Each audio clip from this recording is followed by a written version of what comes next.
একটি ছোট্ট শান্ত গ্রামের নাম ছিল হাসনাবাদ। এই গ্রামের মানুষের জীবন সাধারণ হলেও তাদের মাঝে ছিল প্রেম, বন্ধুত্ব এবং সহানুভূতির আবহ। গ্রামের মধ্যেও বসবাস করত রাজু নামের একজন যুবক, যে সদা হাস্যোজ্জ্বল, পরিশ্রমী। রাজুর স্বপ্ন ছিল নিজে একটি ব্যবসা শুরু করা, কিন্তু তার কাছে অর্থের বড় অভাব ছিল। একদিন রাজু হেঁটে যেতে যেতে গ্রামের বাইরে একটি পুরনো টোটার খোঁজ পায়।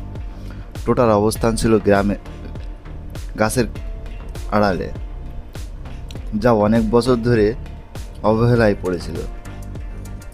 রাজু টোটার কাছে গিয়ে দেখে সেখানে একটি সুন্দর রত্ন ঝলমল করছে। রত্নটি স্পষ্টভাবে বলল, হ্যালো রাজু, আমি একটি জাদুঘরী রত্ন।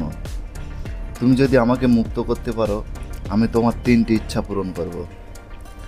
রাজু প্রথমে কিছুটা ভীতু হলেও পরে তার আশা জাগে।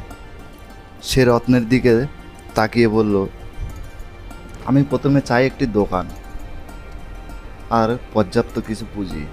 রত্নটি বলল, তোমার ইচ্ছা পূরণ হবে। নিমেষেই রাজুর সামনে একটি দোকান, প্রয়োজনীয় পুঁজি হাজির হয়ে গেল। রাজুর চোখে আনন্দের জল। সে তৎক্ষণাৎ দোকান খুলে ফেলে, আর ধীরে ধীরে গ্রামেরা পরিচিত বাড়তে থাকে। প্রথম কয়েক মাস খুব কঠিন ছিল, কিন্তু রাজু ছিল দৃঢ় প্রতিজ্ঞ। সে মানুষের সাথে হাসি খুশি কথা বলতে এবং তাদের প্রয়োজনীয় জিনিসপত্র দেওয়ার জন্য সর্বদা প্রস্তুত থাকত। কিছুদিন পর রাজুর দোকান গ্রামবাসীদের কাছে জনপ্রিয় হয়ে ওঠে। একদিন রাজু সিদ্ধান্ত নেয়, আমার দ্বিতীয় ইচ্ছা হবে, আমি চাই আমার গ্রামের সবাই সুখী হোক। রত্নটি আবার তার কথা শোনার জন্য প্রস্তুত ছিল। রাজুর এই ইচ্ছা পূরণের পর গ্রামের মানুষের মধ্যে একটি নতুন সহযোগিতার অনুভূতি তৈরি হয়। তারা একের অপরের সাহায্যে এগিয়ে আসতে শুরু করে। গ্রামের একটি নতুন বাজার তৈরি হয়, যেখানে সবাই তাদের উৎপাদিত পণ্য বিক্রি করতে পারছিল। এর ফলে গ্রামবাসীরা নিজেদের মধ্যে ব্যবসা ও সহযোগিতার মাধ্যমে ভালোবাসা ও বন্ধুত্ব বাড়তে শুরু হয়। রাজু দেখে তার গ্রামের মানুষ হাসি খুশি ও সহযোগিতামূলক হয়ে উঠেছে। কিছুদিন পর রাজু ভাবল, আমার দ্বিতীয় ইচ্ছা হতে হবে। আমি চাই আমাদের গ্রামের সবাই ভালোবাসা এবং শান্তি বজায় থাকুক। রত্নটি আবারও রাজুর ইচ্ছা পূরণ করে। গ্রামের মানুষ একে অপরকে আরও ভালোবাসে,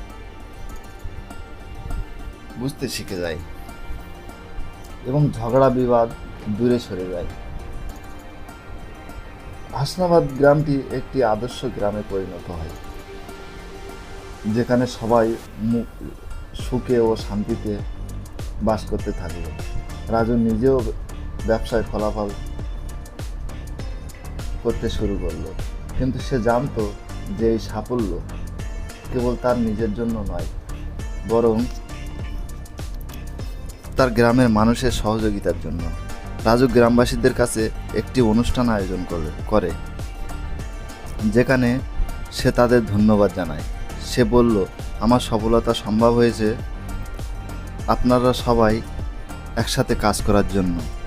আমাদের মধ্যে যে ভালোবাসা এবং সহযোগিতা রয়েছে, সেটাই আমাদের শক্তি। গল্প শেষে রাজু গ্রামের সবাইকে মনে করিয়ে দিল।